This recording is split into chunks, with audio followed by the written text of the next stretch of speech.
Welcome to the Startup Grind. My name is Kevin O'Loughlin. My background is mostly actually as a weatherman, where I was helping the weather services of Australia and indeed the world get better at business, how to do a better job for their clients, their customers, how to get the message through. And in this, this area of climate change and so on, that's been an important role. But these days I'm working more with entrepreneurs. So the order of proceedings is that shortly I'll invite our special guest. Who knows about Startup Grind? A few of you. Okay, Startup Grind is, I think, started in San Francisco, around the Silicon Valley, and it's now in 42 countries around the world. And its sole purpose is to create a stronger network for entrepreneurs. So this is the start of Startup Grind in Bali. So it's really a significant night. So, I'm new to Startup Grind. I've just been finding out about it. It's a great fit with what we do here at iLab, at Vision Villas and the whole Entrepreneurs Institute. So one of the things that we do apparently at Startup Grind is we generate a bit of enthusiasm. So who's up for a little bit of enthusiasm tonight? Hey, good. Okay, and we do an especially enthusiastic welcome to our special guests. So the format of tonight is I'm going to introduce a special guest. We'll sit on the couch and have a bit of a chat. You can hear about his story. It's a pretty special story, I can tell you. And as well as that, then we'll have some questions and answers, and you can talk to him. And after that, you can go and chat with him and some of his people who are here, because I'm going to introduce shortly Steve Piro.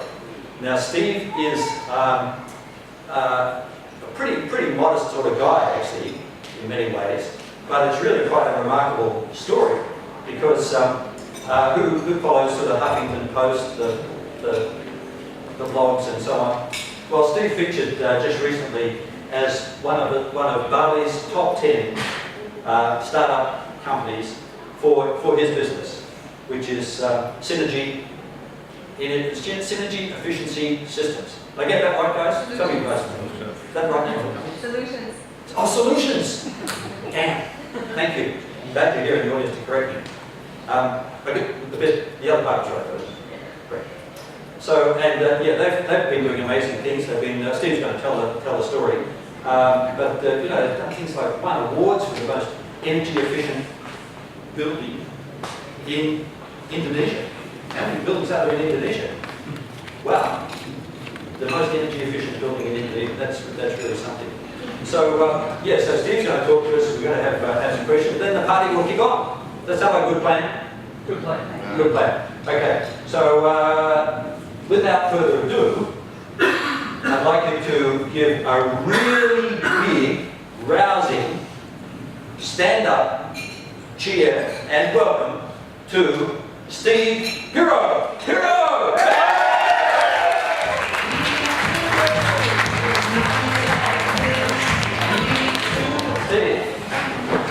You're pleased to be here at this Startup Grind. Very. Look at this crowd. Even a few of your mob here, I think. Yeah. Yeah. They all look good. Okay, Steve. Great to have you here tonight because this is really significant for Startup Grind to be starting here in Bali and for to be held here in Vision Villas, right in the middle of iLab, an entrepreneurial business development course. So it's great to be here and to hear about kind of how you got started, what led you to come to Bali. Just a little bit about your early days. Sure. So I was born in Marin County, Northern California, which is quite a progressive, kind of has a bit of a yuppie reputation, I get, but very open-minded, very progressive, near Silicon Valley, near San Francisco. Went to school in University of San Diego, USD, the University of Spoiled Daughters, which was incredible, great school. 3 girls to every guy, so there's plenty of distractions for us in school. While I was in school, I studied abroad 3 different times. So I lived in Mexico twice. I was in Spain a bit as well. And I think that's when I kind of got the travel bug and just knew I wanted to travel. I was big into surfing too, so everywhere I was traveling, I was surfing as well. School was good. I got kicked out of the dorms my freshman year, which was a good experience. It forced me to go live down at the beach. So, yeah, the story is that basically we had those plastic airsoft guns shooting little plastic pellets. We're shooting people outside of the dorms, all the big meathead football players and all the frat boys. And a lady walked by and one of my buddies shot her. And it turns out she was the head of housing at the school. So we got in trouble. I went to the disciplinary board. And the guy asked me, he said, "Are you Jerry's son?" And I said, "Yeah." And it turns out my dad had stolen his girlfriend from him in college. No. So I kind of had the cards stacked against me there. But anyway, so kicked off campus, lived at the beach for 3 years, surfed before school, surfed after school, surfed at lunch as well. Still managed to get my grades done. And then, yeah, I knew after school I wanted to travel, so I moved home, swallowed my pride, moved in with my family. For a year, I worked 3 jobs and saved some money, and then just shot off and traveled around the world. Great. Okay.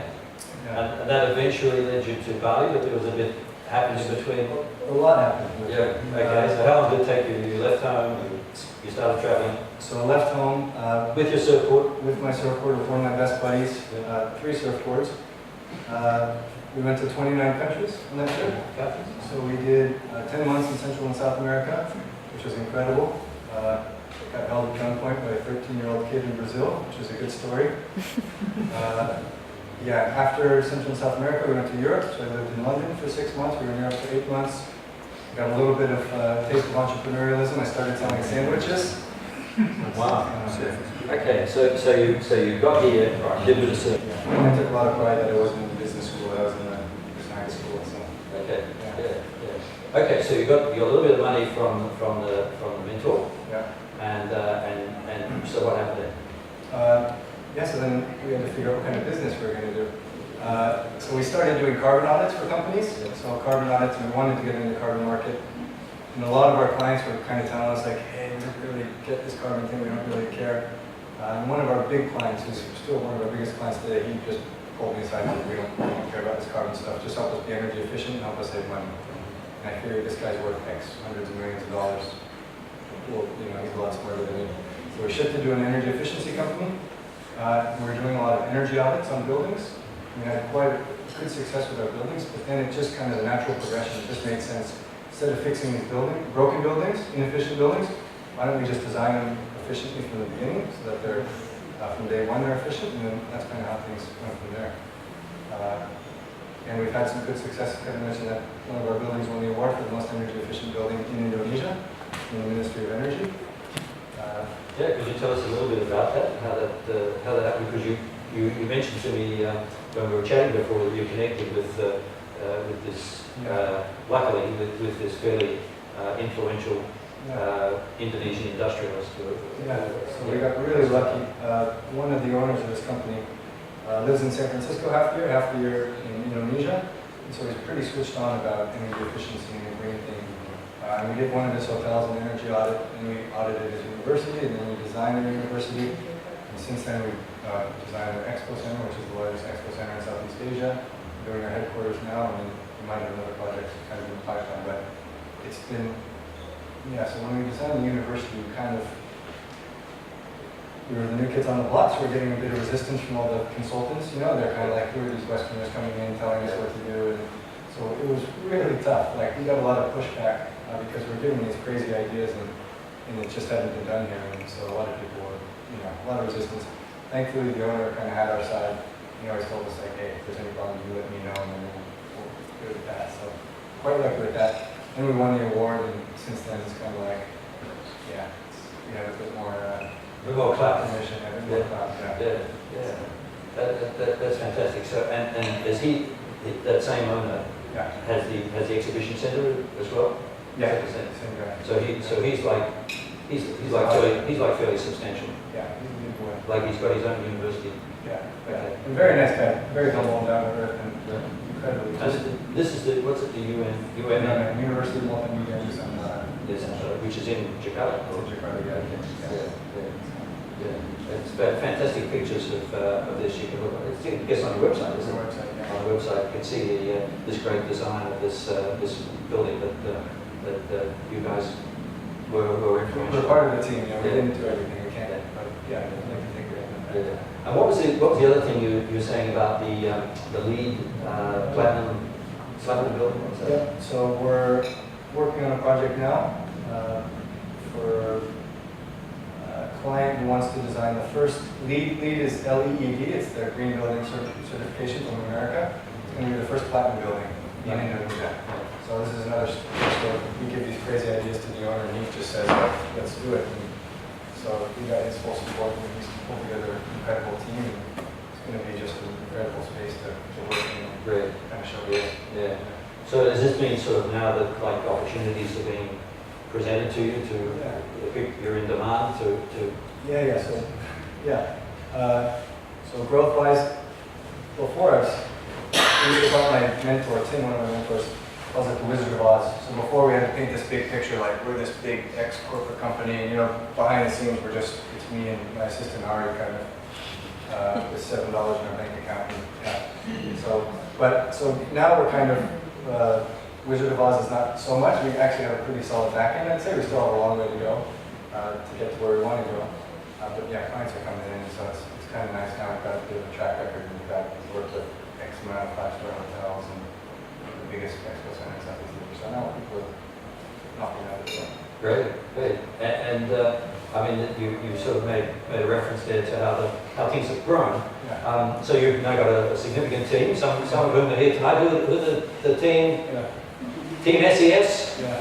Whoa. Okay. Big representation. So tell us about your team.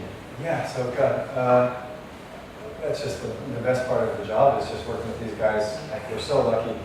The talent. I can't even say, like the talent we've brought here, it's just unbelievable.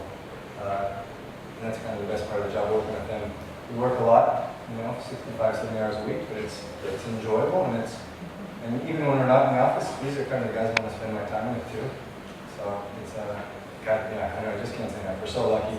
These guys could be working for big, oil and gas venture capital companies, making, 10 times more than they're making with us, but they're with us, and we're doing some big stuff right now. It's pretty fun. Just so lucky and blessed to have them. That's great, Steve. There's little beaming smiles over there in the crowd. So it's great to hear you. Give you that sort of appreciation for the team. Yeah. Well done, team.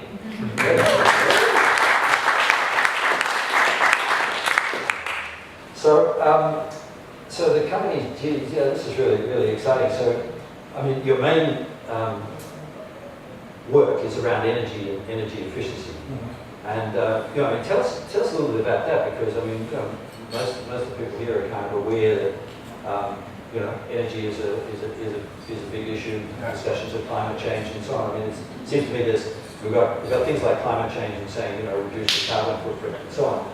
But at the same time, particularly in the developing world, the demand for energy is just like increasing. I remember hearing that a mobile phone, we think of it as just a mobile phone with a little battery that'll run for a day if you're lucky on an iPhone. But that the power actually consumed by a smartphone in a year is about the same as running a refrigerator, because of all the downstream effects, all the servers and the communications and so on. So, I mean, you know more about Indonesia, I suppose, than most other countries, but just give us your view on sort of where we're heading with this demand for energy that we need to be worried about climate change and stuff like that. Sure. So we're really incredibly well positioned right now. It wasn't something we planned, but everything kind of fell into place for us. Historically, Indonesia subsidized their energy. So about 19% of the government budget was going towards subsidizing fuel or electricity or whatever. So Indonesians have enjoyed cheap electricity for a long time. 2 years ago, they passed a law which says that the local utility company, they can raise their prices. So now they're operating at about a $7 billion loss right now every year. The government picks up the slack. Significant. And they just passed a new law which says the local utility company can raise their power prices until they are profitable, until they at least break even. Okay? So since then, net 2 years ago, they raised it about 26%. Last year, depending on kind of your rate structure, about 33%. Industrial clients this year, it's going up between 38 and 64% in 1 year. So all these people before that kind of, goes off, and all of a sudden they got to pay attention to it. So that's one issue. The subsidy is getting lifted, so we're excited about that. The other issue is only 75% of Indonesians actually have access to electricity. So the government has a huge task. They need to grow the amount of capacity. They need to produce electricity. It's just critical.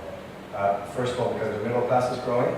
So the amount of energy people are using now, when they increase their standard of living, they're going to use more power.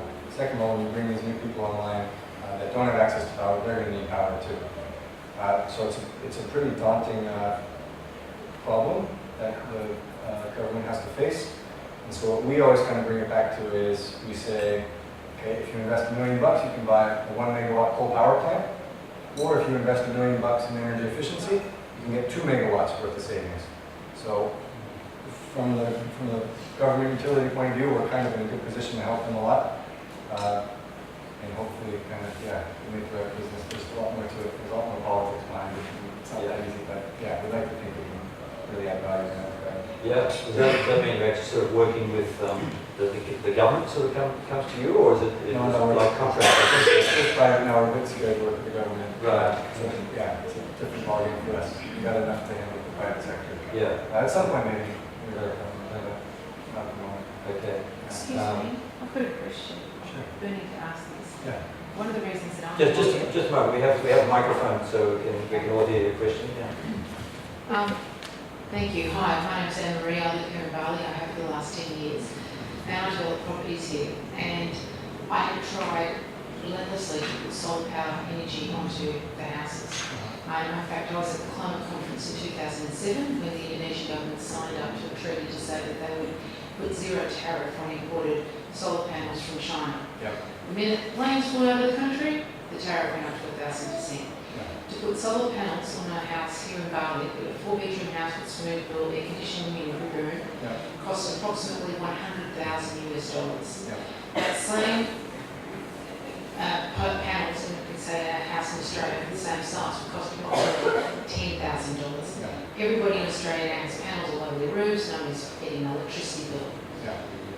What I think we need to do, and I'm so excited to hear you tonight, is that we need to start manufacturing solar panels in Indonesia. Yeah. What do you think about that?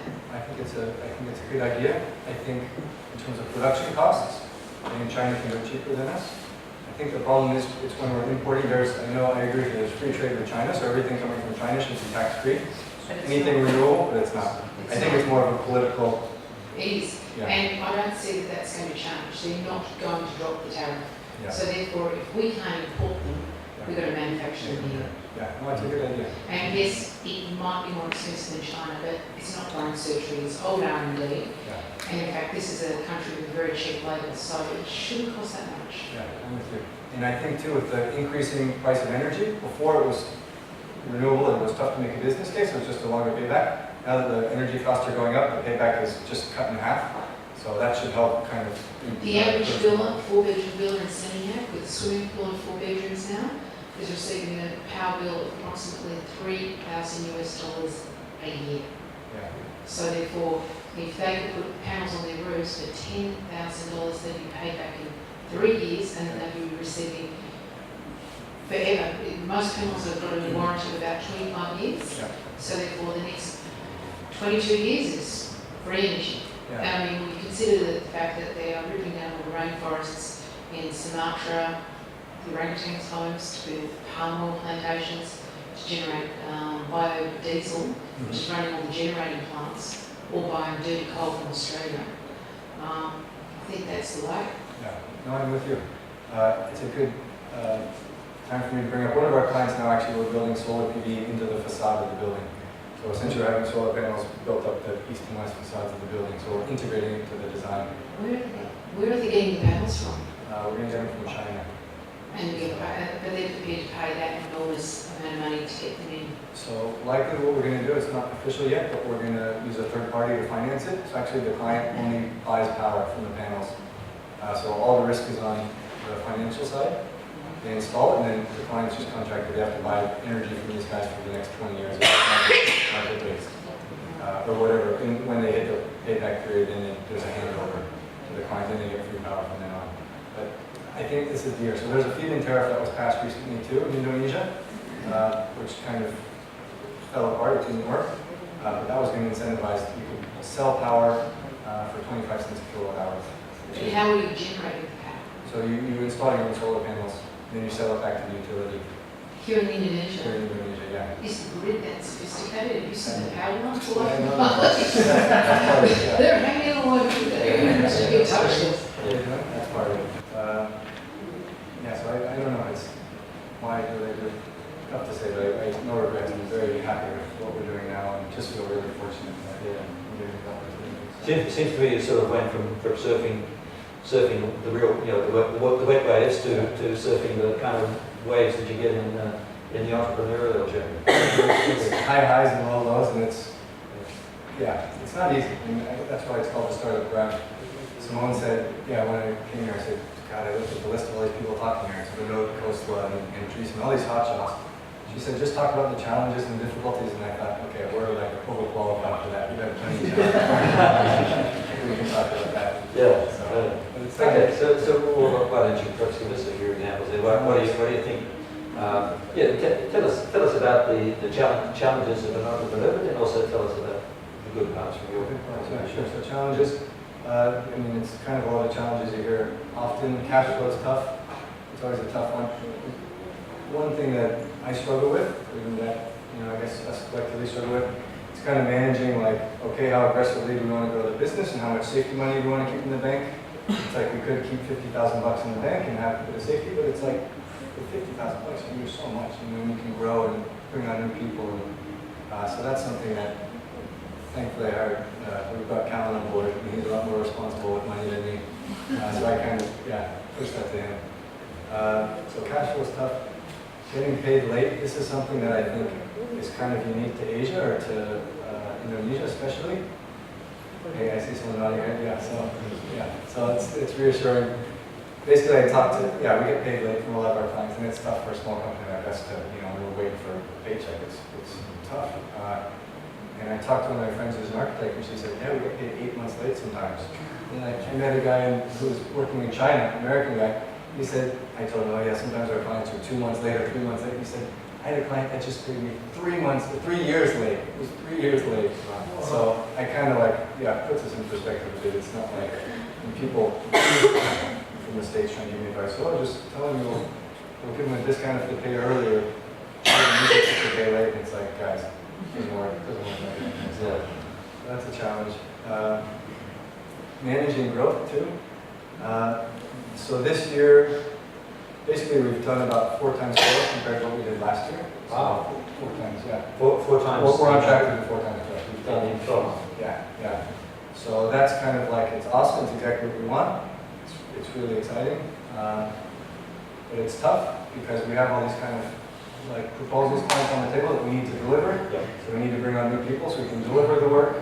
But we can't get the money in until we deliver the work to hire the new people. And so there's a ramp up time when we bring on new people. So it's a bit like cat and mouse. But I think we're figuring out. We're doing okay. We just got on a new guy who's helping take a lot of load off our shoulders. Doing great so far. So that's a tough one.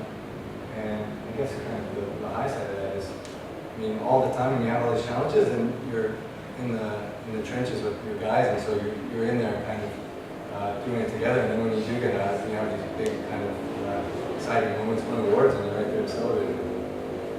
It's pretty, pretty exciting. That's good. And what about things like, living and doing business here in Bali, and managing work and lifestyle and that sort of thing? Yeah, so a lot of people always say, what's the work-life balance, or, and I always say it's not like this polarized thing, okay, this is work and this is life. It's to me, I was home last month for a wedding. I was home for a bachelor party, and there was a wedding right after. But one of my buddies said, when I leave the office at 5 o'clock, I don't think about work. I go home and I don't think about it for the whole night. And I just thought, that's just sad almost. It's it's great that you can do it, but it's what are you doing? What a waste. And so for me, it's kind of it's not just work. It is we're passionate about what we do.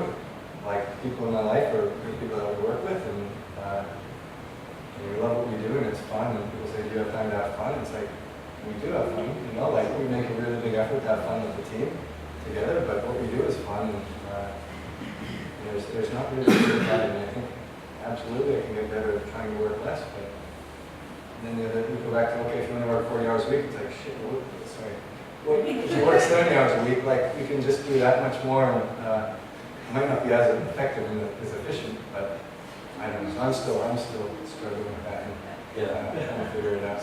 Yeah. I mean, you know, I don't sort of live here, so I just sort of get these snippets of life, what life is like, you know.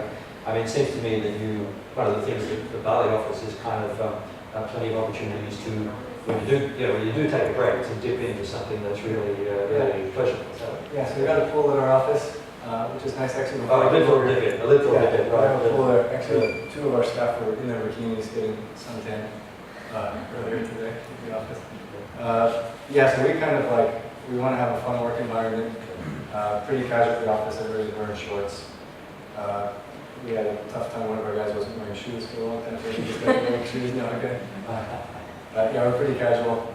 And it's kind of, just a lifestyle thing. I think, I'd like to think that people come work for our company because it's this awesome, exciting field, but I think living in Bali too plays into it. Yeah. I think we kind of sell the lifestyle. Yeah.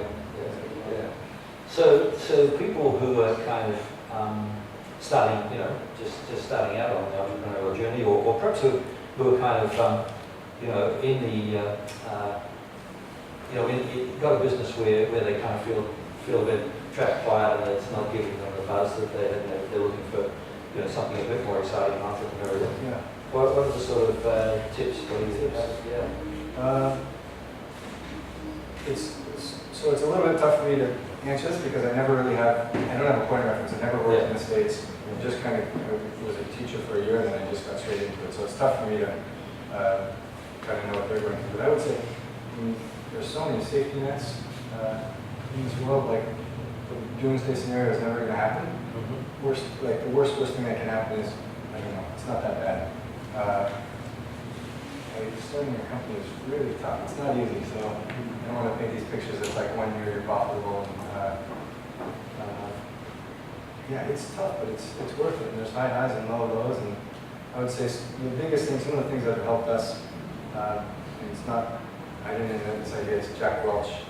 He says this a lot. The big thing is candor in the office, so be transparent with people, be honest.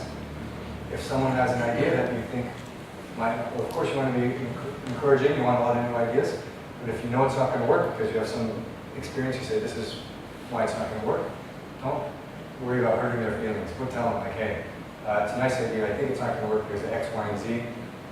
That way they don't waste your time, they don't waste everybody else's time. So just be honest with people. It's tough to because obviously you care about the people you work with and you don't want to hurt their feelings. And like last week, Tuesday night, we were in the office at 10:30, I went home at 10:45, and we had 4 guys in the office. It's like they're busting their ass, and you're like, of course you don't want to hurt their feelings, they're sacrificing their own stuff.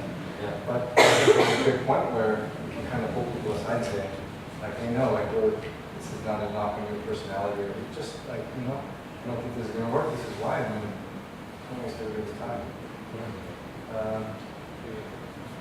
Okay, so you've gone through the journey. Yeah, I mean, one of the interesting things Roger says about success and so on is he says that entrepreneurs don't actually go out and necessarily get immediate success at creating wealth. Yeah. But what they really need to do is to create the environment in which success can occur and success can come. And he talks about the steps that you need to go through.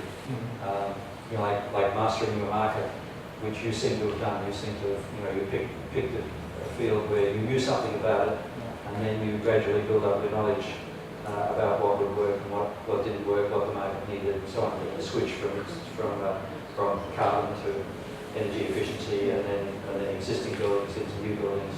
You kind of gradually work that sort of development of the market, and then your identity. You kind of now have an identity in the marketplace here, your reputation enhanced by awards and so on. And now that's starting to turn into growth. I mean, that's a fantastic growth figure, 4 times, multiple of 4 in a year, which is starting to monetize the whole while, like in your case, 8 years, 6 years, 6 years. So it's taken a while. Yeah, it's a fantastic story, Steve. Let's see if we have any more questions. We have some roving mics, so please wait till the mic comes. But who's got questions for Steve? Oh, here's one at the front from Brenda. iLab. Yeah, just say your name, please, and before you answer your question. Hi, I'm Brenda. You moved here on a surfing holiday. Just how much surfing do you get to do now? Not enough. Not enough. I don't know, once a week, I'm lucky. Yeah, not enough. And When I do get to go, I'm in Indonesia, best waves in the world, so I get to go out and take trips every once in a while. And at least I know when I'm surfing here, I'm getting the best waves in the world and getting better waves than my buddies at home. So. nice, nice. Yeah. Well, what's your wealth dynamics profile? Sorry, what's your Rock. Rock. So I just took the test today, and I haven't actually had a chance to really look into it, but I'm a supporter. So, but when you look at the percentages, I'm just kind of like 20% of everything, like pretty flat. Yeah. Also, do you know a German engineer here named Frederick that is working on some quantum motion generator for technology? Yeah, I've heard about it. I don't know him personally. I've heard about it. Okay. Yeah. I just heard him speak at this thing at Kubud on free energy this week, and was thinking maybe you guys have to connect. Yeah, that would be interesting to maybe. Yeah. Great. Just on that, as a supporter, what Roger's system would say is that an ideal profile for a leader, because you're good at managing the team and translating some of the creative ideas into for the team to be actually implemented. And that means your secondary profile will be a star profile, which is about representing the company and representing the brand, promoting the brand, which you've done very well tonight. And your other profile, the secondary profile, is a deal maker, which means when you need to, you can shift into that gear fairly well and do the deal and find the opportunities, make the connections. So, and you're fairly square. That means you, as a business owner, you probably have to do your share of spreadsheets and get your head around the finances and stuff. But you don't probably love it as much. No, of course not. Okay, that's great.